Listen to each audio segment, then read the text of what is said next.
रायगढ़ कथक का भविष्य तभी संभव है जब वर्तमान गतिशील हो, सक्रिय हो।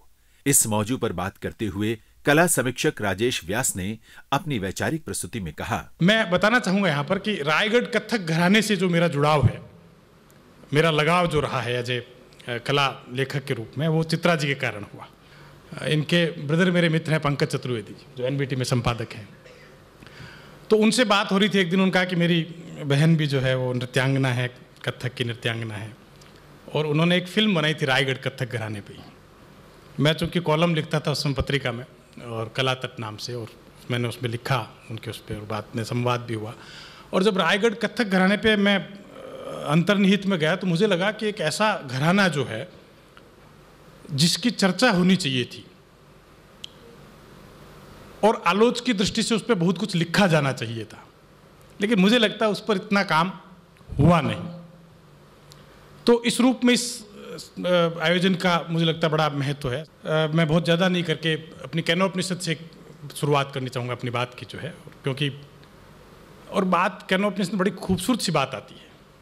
बोला, आँख किसकी प्रेरणा से देखती है, कान किसकी प्रेरणा से सुनते हैं, नाक कैसे सूंघता है, अमृत का स्वाद कैसा होता है।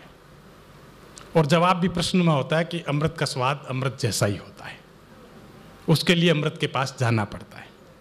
मित्रों, मुझे लगता है कलाओं का स्वाद किसी को चखना है तो कलाओं के पास आप लोगों को जाना पड़ेगा, और हम लोग अभी कलाओं के पास एक प्रकार से आए हुए हैं। मुझे बहुतेरी बार ये लगता है कि जो कुछ हम सुनते हैं, देखते हैं, वह उस समय का ही सच नहीं होता है, उसके बाद का भी बहुत बड़ा सच होता है। रायगढ़ कथक घराना थोड़ा सा मुझसे दूर जा रहा था कहीं, और अचानक जो है ज्योतिश्री की प्रस्तुति हुई, और मैं जैसे किसी दूसरे समय में पहुंच गया। मैं आपको बता रहा हूँ, वो जो लड़की नृत्य कर रही थी, मुझे यहाँ पर एक बात और सूझी यहाँ पर जब मैं आया, कि ये जो रायगढ़ कथक घराना है वह असल में देह का गान है। देह गाती है इस रायगढ़ कथक घराने में। तमाम जो दूसरे घराने हैं उसमें देखने के बाद में हम लोगों के साथ इस तरह कुछ सूझता नहीं है, लेकिन रायगढ़ में शायद इसलिए देह का गान मुझे लगती है कि वहाँ पर भावना ही प्रधान नहीं है।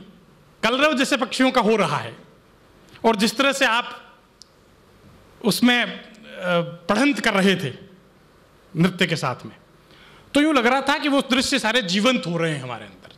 और मुझे लगता है सबसे बड़ी कला यही है कि आप उस कला के समय में प्रवेश कर जाते हैं बैठे बैठे वहाँ पर, और कलाएं यही करती है, कलाएं हमें रूपांतरित कर देती है। आनंद कुमार स्वामी ने बहुत पहले एक बात कही थी, आर्ट इज ट्रांसफॉर्मेशन। कलाएं व्यक्ति को रूपांतरित कर देती है, और ये आपने अक्सर देखा होगा। हम लोग किसी नाटक को देखने के लिए जाते हैं, किसी नृत्य की प्रस्तुति, कोई बहुत बेहतरीन प्रस्तुति देखने जाते हैं, और उसके बाद तय करते हैं कि अब से हम कुछ न कुछ देखना शुरू करेंगे, क्योंकि हम वह नहीं रहते जो पहले थे उस नाटक को देखने से पहले, उस नृत्य को देखने से पहले, उस संगीत को सुनने से पहले।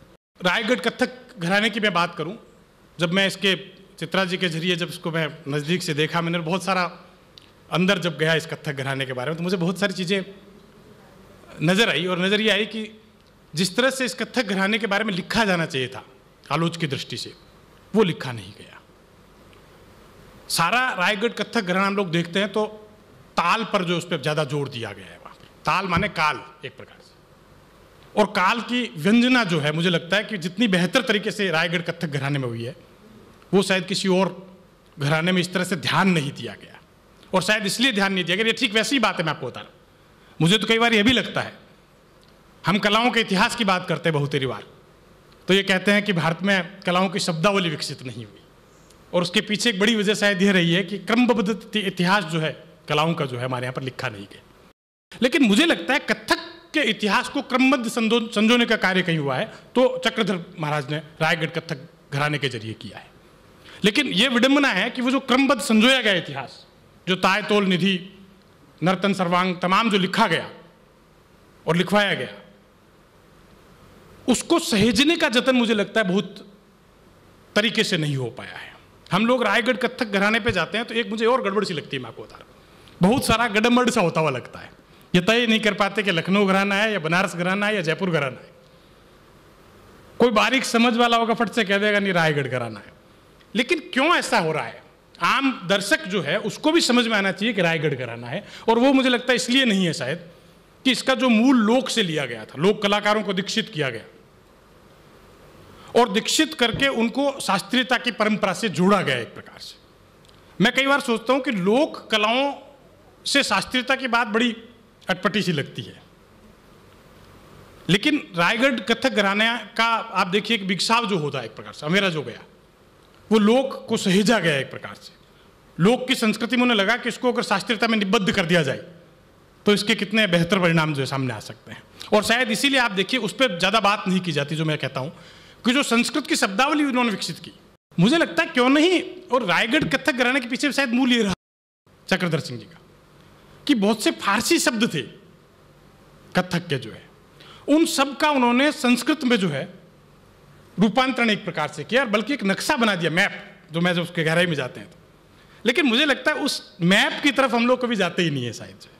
बड़ी गहराई से ऐसा क्या था उसमें, कोई ये कह सकता है कि जो कुछ पहले था वही तो उन्होंने वहां से लिया। लेकिन मैं फिर कहता हूं परंपरा में जड़त्व आ जाता है अगर उसमें बढ़त के प्रयास नहीं किए जाते हैं। बिरजू महाराज से बहुत पहले मैंने एक इंटरव्यू किया, उन्होंने कहा कि नाचते हुए पैरों की आंख होती है। आप सोचिए कितनी गंभीर बात उन्होंने कहा कि नाचते हुए पैरों की आंख होती है। यामिनी कृष्णमूर्ति कहती है कि नदी और नृत्य में समानता होती है क्योंकि दोनों में गति प्रधान होती है। अगर गति नहीं है, पानी एक ही जगह रुक जाता है, सड़ांध मारने लग जाता है। और नृत्य में भी अगर गति नहीं है, गति का मतलब वो जो गतिशीलता नहीं जो नर्तक करता है, गति का मतलब समय के साथ उसमें परिवर्तन नहीं किया जाता है, तो मुझे लगता है वही होता है। इसीलिए आप देखिए कथक की जो चित्रा जी बात करी थी कि विलासिता से और जो मनोरंजन की चीज थे उससे मुक्त किया चक्रधर सिंह जी ने जो है। तो चंद्रलेखा जी ने आप देखिए कथक में मंथर का जो प्रयोग किया है, इतना मंथर, इतना धीमे कि व्यक्ति एक बार तो बोर होता है देखते हुए, पता नहीं ये क्या हो रहा है आगे। लेकिन मुझे लगता है कि जिस तरह का प्रयोग उन्होंने मंथर का किया, जैसे या बिरजू महाराज कोई प्रयोग कर रहे हैं उसमें जो है चित्र के साथ लेते हुए, इस तरह के प्रयोग क्यों नहीं कुमुदिनी लाखनिया कर रही है, मैं आपको बता रहा हूं। तो ये जो प्रयोग अगर रायगढ़ कथक घराने में भी हो, मुझे लगता है तो उसमें और कुछ चीजें निकल कर, जैसे प्रकृति की लय की जो बात करते हैं उसको साथ जोड़ते हुए बहुत सारी चीजें की जा सकती है। और मैं इसलिए मानता हूं कि जो परिवर्तन किया, बहुत सारे प्रश्न ये भी उठते हैं कि चक्रधर जी को क्या जरूरत थी जब तमाम चीजें पड़ी थी पहले से ही, फिर उन्होंने रायगढ़ कथक घराना अलग से क्यों कर दिया। तो मुझे लगता है देखिए उसके पीछे एक बड़ी सोच ये रही है, परिवर्तन नहीं हो तो हम आकार को ढंग से समझ नहीं पाते हैं। आकार को समझने के लिए परिवर्तन बहुत जरूरी है, वो सीमाओं को एक प्रकार से तोड़ता है। और उन्होंने यही किया, जो कुछ चीजें थी उसको संस्कृत में निरूपित किया और बहुत सारी चीजें उसमें जोड़ी उन्होंने, लोक का आलोक किया उसमें। हमारे यहाँ तो वेदों में भी आता है, विरेचन की बात आती है, सीमा अगर तोड़ते नहीं हम लोग तो आगे शायद हम लोग बढ़ नहीं सकते हैं। तो मैं सोचता हूँ कि इस रूप में इसको देखते हुए कि समझने की ज़रूरत है। मैं रायगढ़ कथा के बारे में यही कहना चाहता हूँ कि आप लोग सब जो है गुणीजन है, हम लोग रायगढ़ कथक घराने की बात करें लेकिन उसको अकादमिक घेरे से बाहर निकालें, तभी वो जीवाश्म नहीं होगा, जीवंत बना रहेगा, हम लोगों में उत्सव धर्मिता का नाद करता रहेगा। आप लोगों ने मुझे बुलाया, सुना, बहुत बहुत आभार। छत्तीसगढ़ अंचल से राष्ट्रीय स्तर पर समादृत लेखक सतीश जायसवाल ने रायगढ़ कथक से अपने प्रेम की चर्चा करते हुए इस विषय की गहराई की ओर ध्यान आकृष्ट किया। मैं समझता हूं कि कथक के संदर्भ में जब आज इस सत्र में कथक के भविष्य के बारे में जब हम बात कर रहे हैं तो सबसे महत्वपूर्ण बात संतोष चौबे ही कह रहे हैं कि कथक को जानना तो ज़रूरी है, लेकिन उससे ज़्यादा ज़रूरी है कथक से प्रेम करना। और बस यही मुझे मेरी ज़मीन मिली कि जहाँ थोड़ा सा मैं पैर टिका सकता हूँ और मैं कुछ बोल सकता हूँ, क्योंकि मैं कथक से प्रेम करता हूँ। मैं छत्तीसगढ़ का हूँ, शायद इसलिए रायगढ़ के कथक को प्रेम करता हूँ। और कथक को मैं प्रेम करता हूँ इसलिए मेरे लिए ज़रूरी था कि रायगढ़ के अतिरिक्त अगर जयपुर में कथक है, बनारस में है या लखनऊ में है, तो उसको भी थोड़ा बहुत जानूं और समझने की कोशिश करूं कि रायगढ़ के कथक पर इन अपने दूसरे पूर्ववर्ती घरानों का क्या प्रभाव पड़ा। मेरी बहुत समझ उतनी साफ़ सुथरी है नहीं, क्योंकि मैं प्रेम करता हूँ। प्रेम बुद्धि और तर्क और कारण से नहीं जुड़ता है, वो केवल भावनात्मकता से होता है। तो भावनात्मक रूप से तो मैं देख रहा था कि हमारे यहाँ के कथक के रायगढ़ घराने के ऊपर थोड़ा बहुत जयपुर घराने का प्रभाव है और थोड़ा बहुत लखनऊ का भी है, और उसको अपने प्रदर्शन से थोड़ा मेरे लिए सरल किया विजया ने, जब वो 2-3 उन्होंने अपने परण सुनाए और उस पर तीनों घरानों के प्रदर्शन हमारे सामने किए, तो मुझे समझ में आया कि हमारे कथक रायगढ़ के ऊपर जयपुर का कितना प्रभाव है और कितना प्रभाव लखनऊ का है। अगर उसको समझना है, उसके वर्णमाला में समझना है, तो विजया को एक बार फिर से देख लिया जाए तो सरल तरीके से समझा जा सकता है। मुझे लगता है कि किसी भी शास्त्रीय विधा को सरल तरीके से समझने का एक सबसे सशक्त माध्यम ये हो सकता है कि उसको उसके प्रस्तुतियों में देखा जाए। तो बड़ी सुंदर प्रस्तुतियाँ यहाँ पर हुई, और आज जो हम बात करें, ख़ासतौर पर जो मुझे विषय दिया गया है कि कथक के भविष्य के बारे में मैं बात करूं, तो मेरे लिए बड़ा आसान था। मैं बोल सकता था कि कथक का भविष्य सुंदर है, जो कि ऐसा चलता हो उसमें कहा जाता है, और ये आगे जाकर बहुत चमक हासिल करेगा और संसार में इसका नाम होगा। और कल कोई बड़ी भावनात्मक रूप से कह रहे थे कि कथक तो हमारा संसार के दूसरे देशों में भी छा जाएगा और जाने क्या क्या होगा। ये बड़े भावनात्मक किस्म के उद्गार होते हैं। लेकिन ठीक इस छत के नीचे और इस 2 दिन के महोत्सव में हमने ये देखा कि कथक रायगढ़ घराना एक इतने 2 दिन के समय के भीतर अपने से एक पीढ़ी आगे बढ़ गया। ये कितनी बड़ी बात है। और इसलिए अब मैं भरोसे से कह सकता हूँ कि कथक रायगढ़ घराने का भविष्य बहुत अच्छा है। उसकी गति बड़ी तेज़ है आगे बढ़ने की। हमको उसके लिए उपाय करना होगा कि हम उसको आगे बढ़ने कैसे दें। लेकिन उसके पहले ज़रूरी होगा कि हम कथक को उसके इतिहास क्रम में देखें। इतिहास के बारे में तो बताया गया है, लेकिन इतिहास क्रम में देखना और इतिहास बोध के साथ देखना और इतिहास को जानना, ये 3 अलग अलग चीज़ें होती हैं। कथक का विस्तार कितना बड़ा है। ये सारा का सारा हिंदी भाषी क्षेत्र का है कथक। बाकी अपने अपने जो क्षेत्रीय भाषाएं हैं उनकी अपने कला परंपराएं, उसके नृत्य विधाएँ हैं। कथक हिंदी का है, लेकिन उसके पहले हमको देखना पड़ेगा कि कथक का विकास क्रम रायगढ़ घराने का क्या रहा है। मैं कथक के रायगढ़ घराने के विकास और उसके अवसाद काल की बात कर सकता हूँ, जब उसको ज़रूरत थी किसी युगांतरकारी शक्ति की। महाराजा 1957 में जाते हैं, महाराजा चक्रधर सिंह। हालांकि उसके बारे में भी कुछ बड़ी अजीब अजीब बातें हैं जो हमको स्पष्ट करने की ज़रूरत है कि महाराजा चक्रधर सिंह का जन्म रायगढ़ में नहीं हुआ था।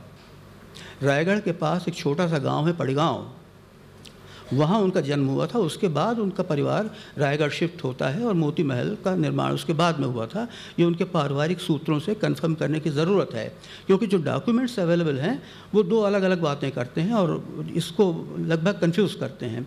हालांकि एक बड़ी बात ये हुई कि इन चीज़ों से मुक्त होकर भी कथक रायगढ़ घराने को स्थापना की शुरुआत हुई।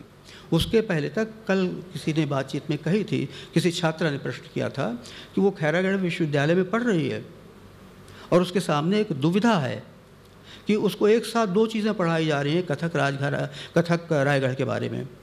एक तो ये कहते हैं कि वो शैली है और दूसरे ये कहते हैं कि वो घराना है।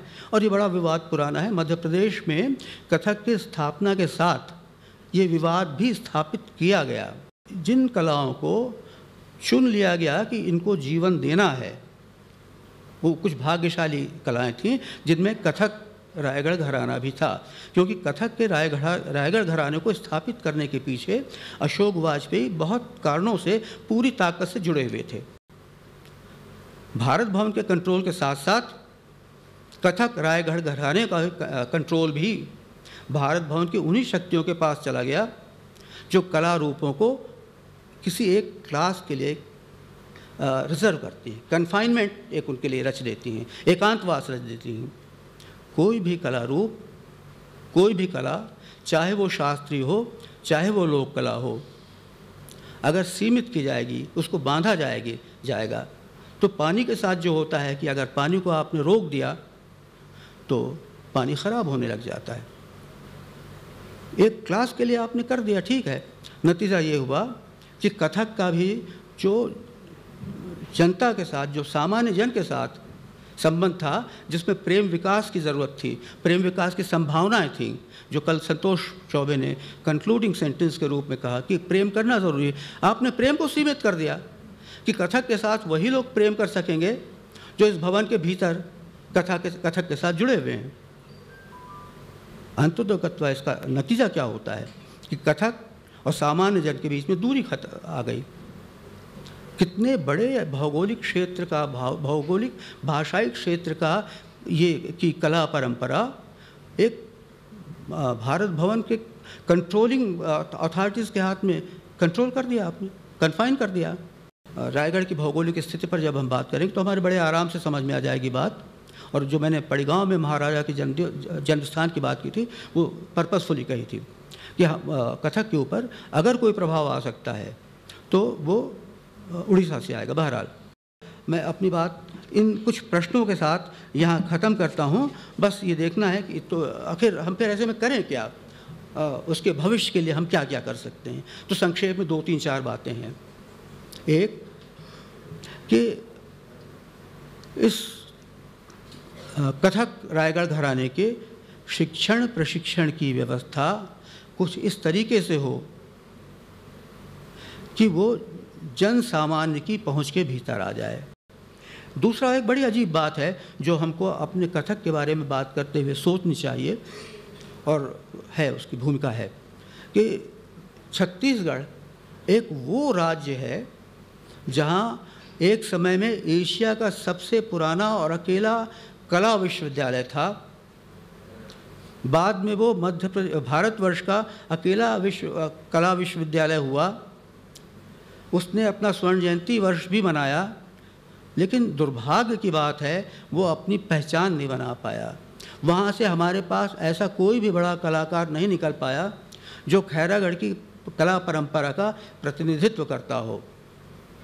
वहाँ से लोक कला के विकास का ऐसा कोई बड़ा काम हुआ हमको नहीं दिखता है जो खैरागढ़ विश्वविद्यालय की स्थापना का न्यायीकरण करता हो। आज एक बड़े विश्वविद्यालय ने वो जिम्मा अपने ऊपर उठाया है, सीवी रमन विश्वविद्यालय ने, जो कि कला का विश्वविद्यालय नहीं है और एक वैज्ञानिक के नाम पर है, लेकिन उसने कला चेतना की बात की, कला के साथ हमारे संस्कारों की बात की।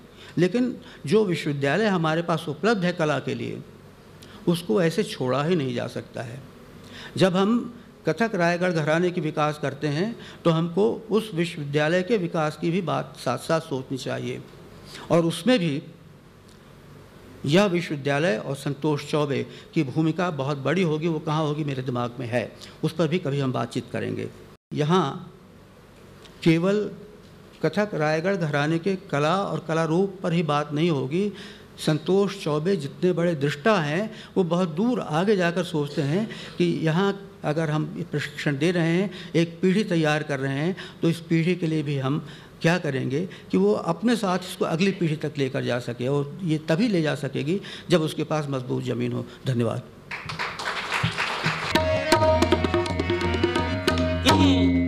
समारोह समापन अवसर पर कुलाधिपति, वरिष्ठ लेखक और कला प्रेमी संतोष चौबे ने अपने आत्मीय उद्गार प्रकट करते हुए रायगढ़ कथक पर अपने महत्वपूर्ण विचार रखे। मैं खुद पर्सनली इन 2 दिवसीय कार्यवाही से बहुत एनरिच्ड महसूस करता हूँ। जिस तरह के परफॉर्मेंस यहाँ पर आए, जिस तरह के वक्ता यहाँ पर आए, जिस तरह चित्रा जी ने इस पूरे सेमिनार को संचालित किया, और आप सब पूरे देश के कथक के जानकार, रायगढ़ कथक के जानकार यहाँ पर आए, वो हमारे विश्वविद्यालय के लिए भी है और हमारे सभी फैकल्टी के लिए, छात्र के लिए। और इसके बहाने और भी नए विचार हमारे मन में आए जो मैं आपको बताऊंगा, जो हम कर सकते हैं और संभावित रूप से किया जा सकता है। तो कलाओं में ऊंचाई हमें तब मिलती है जब हम उसके अंतर संबद्धता को समझ लेते हैं और हम ये मानते हैं कि हम पूरे ब्रह्मांड के भीतर काम कर रहे हैं और उस ब्रह्मांड में हम एक कड़ी हैं जो अपने अभिव्यक्ति के माध्यम से अभिव्यक्त कर रहा है, लेकिन बाकी सारी चीज़ें भी हमारे साथ जुड़ी हुई हैं। मुझे लगता है कि वो एक बहुत बड़ी बात है जिसको कि समझने की ज़रूरत है। और कलाओं में अगर जैसे हम रायगढ़ घराने का उदाहरण लें तो उन्होंने एक शास्त्रीय शैली को अंततः प्रकृति के साथ में, अंततः लोक के साथ में, अंततः जिन लोगों के साथ जिनके वो राजा थे उनके साथ में उसको जोड़ने की कोशिश की और इस तरह उसमें समृद्धि और ताकत प्रदान करते हैं। तो मूल बात यह है मित्रों कि जो आपने नृत्य किया उसे बखाना नहीं जा सकता, वो दिल में उतर जाता है, दिल में रहता है और उसकी अनुभूति बस, बाकी उसका विवरण और जितनी भी हम एक्सप्लेन करने की कोशिश करेंगे, वो राजेश करें या मैं करूं या कोई और करे, वैसा नहीं होता। वो अनुभूति की तरह आता है और ये अनुभूति आपके दिल को बड़ा करती है, आपके दिल में नई फीलिंग्स पैदा करती है, आपको एक नए लेवल पे ले जाती है। इसीलिए नृत्य को करने की, देखने की ज़रूरत है, ऐसा मुझे लगता है। अब मुझे हमारे दोस्त जो हैं वो सब सोशल एक्टिविस्ट कहते हैं और मुझे लगता है कि कलाकार को एक्टिविस्ट भी होना चाहिए। तो बातें बहुत सारी हुई, मैं कुछ सूत्र में कहना चाहूँगा कि हम क्या कर सकते हैं।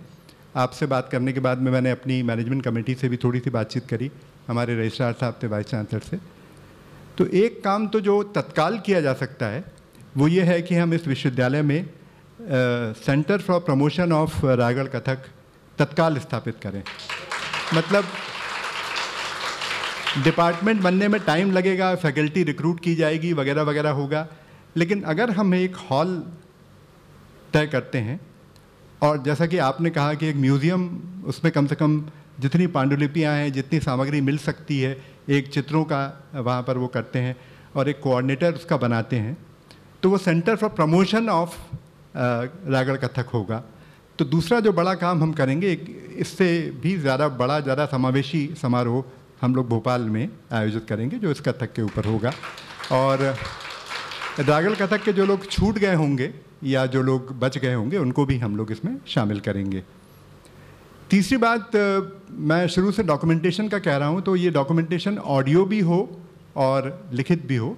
तो डॉक्यूमेंटेशन तत्काल आप लोग बताइए कि कौन लोग करने में इच्छुक हैं, विश्वविद्यालय उनको फेलोशिप प्रदान करेगा और 1 साल 2 साल के भीतर जितना डॉक्यूमेंटेशन हम कर सकेंगे, जितने आप लोग पढ़न या जो बोल आप पढ़ते थे, मुझे लगता है कि उनके भीतर ही उनकी ताकत भी छुपी हुई है, तो उनका ऑडियो डॉक्यूमेंटेशन भी होना चाहिए।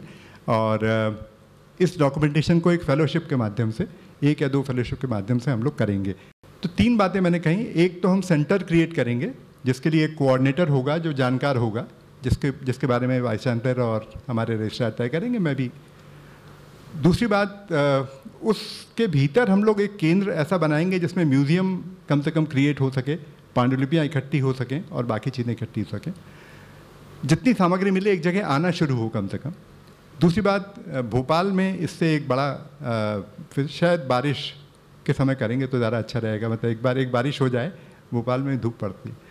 तीसरी बात, कुछ फेलोशिप्स इस्टेब्लिश की जा सकती हैं जो कि इसके रिसर्च पर हों, और अगर आप में से कुछ लोग पीएचडी हों तो वो पीएचडी भी करवा सकते हैं लोगों को, वो विश्वविद्यालय के लायक काम होगा।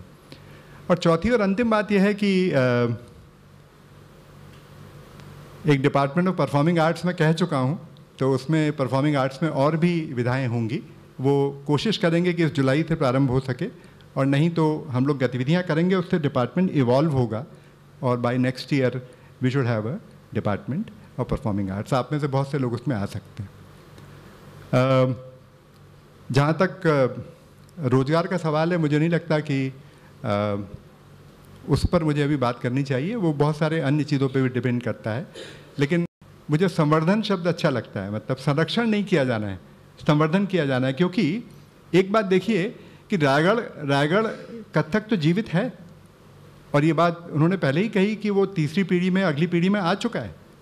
और इसी तरह रायगढ़ कथक को एक समय के बाद में उस पर जो बौद्धिक काम होना था वो शायद नहीं हुआ है, तो उस बौद्धिक काम को करने की ज़रूरत है। उस कथक के परफॉर्मेंस में कोई दिक्कत नहीं है, उसके प्रैक्टिकल में कोई दिक्कत नहीं है, और वो प्रिजर्व किया जा रहा है। तो उसका जो बौद्धिक काम है, डॉक्यूमेंटेशन का काम है, उसको बढ़ाया जाना चाहिए। अगर ईश्वर ने चाहा तो ये डिपार्टमेंट, सतीश भाई ने तो बहुत बड़ी बात कह दी, लेकिन हम लोग कोशिश करेंगे कि डिपार्टमेंट इसके संवर्धन का काम करे और आप सब उसमें शामिल हों। एक तो फेस्टिवल बड़ा रायगढ़ में होता ही है, अगर आप लोग प्लान करेंगे तो शायद एक कथक फेस्टिवल भी यहाँ हो सकता है, विश्वविद्यालय में हो सकता है, भोपाल में भी हो सकता है। और इस तरह हम लोग जो गतिविधियाँ करेंगे वो इसको आगे ले जाएगी, जीवित रहेगी, फिर आप ही लोग शामिल होंगे और आप उसको आगे ले जाएंगे। तो मैं आप सबको बहुत शुभकामनाएं देता हूँ, बहुत बधाई देता हूँ। तो बहुत बहुत आभार, बहुत बहुत धन्यवाद। आप लोग फिर आइए और इसी तरह आपके चरण पड़ें और यहाँ पर कलाओं के संवर्धन का काम भी शुरू हो। धन्यवाद, नमस्कार।